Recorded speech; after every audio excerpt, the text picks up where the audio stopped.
Dok, orang yang udah cangkok ginjal tuh pasti bisa kena gagal ginjal lagi nggak ya? Bisa nggak ya?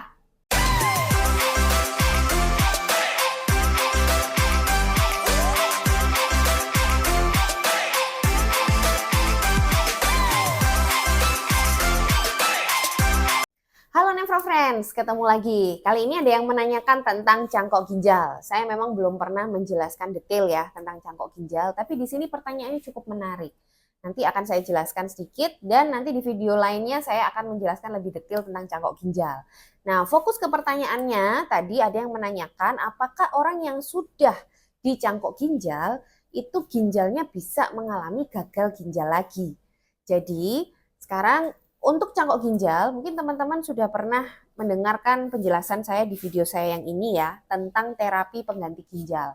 Jadi terapi pengganti ginjal itu adalah terapi-terapi yang digunakan untuk menggantikan ginjal yang sudah mengalami kegagalan ginjal fase lanjut. Artinya ginjalnya itu sudah nggak berfungsi.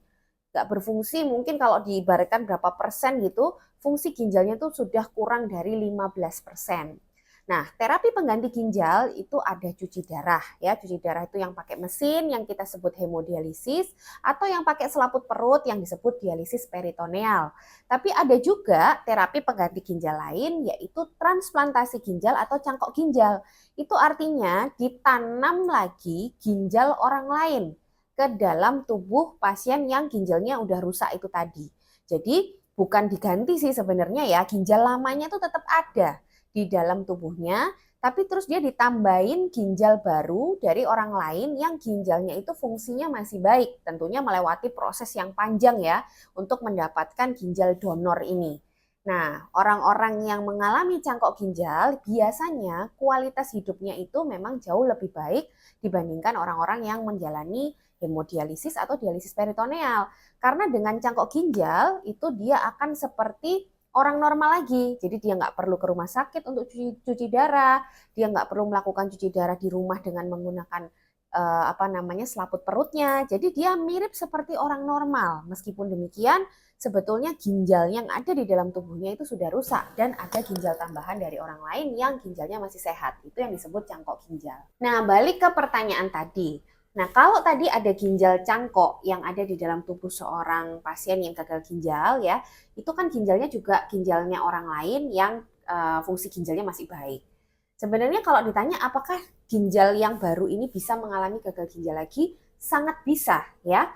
Ini karena penyebab dari gagal ginjal yang sudah dicangkok itu sama dengan penyebab gagal ginjal dari ginjal yang maksudnya ginjal yang belum dicangkok. Jadi kayak ginjal kita ini juga sama penyebabnya.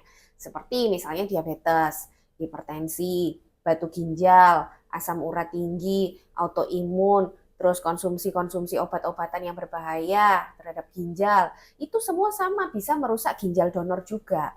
Jadi kalau misalnya orang yang sudah dicangkok ginjal ini tidak menjaga gaya hidupnya, lalu dia menderita diabetes, hipertensi, dan penyakit-penyakit lainnya tadi yang bisa menyebabkan kerusakan ginjal, ya ginjal yang sudah dikasih ini tadi juga bisa rusak.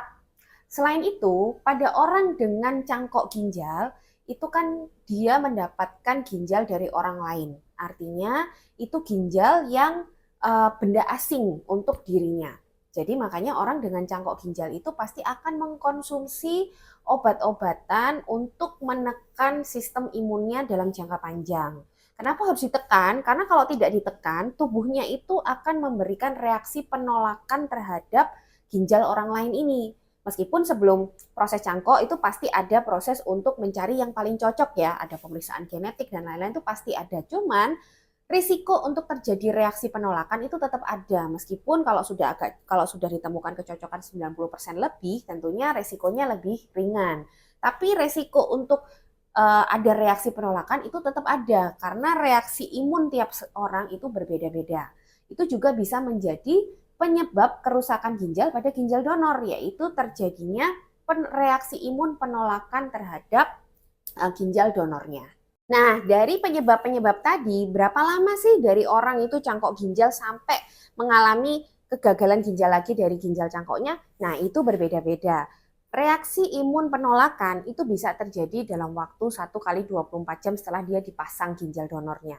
Itu yang paling cepat. Bisa juga reaksi penolakan itu terjadi setelah beberapa bulan dia dicangkok. Jadi tidak selalu cepat gitu ya reaksi penolakannya. Banyak sekali reaksi imunnya, tergantung reaksi imun masing-masing orang. Itu kalau penyebab kerusakannya adalah reaksi imun penolakan.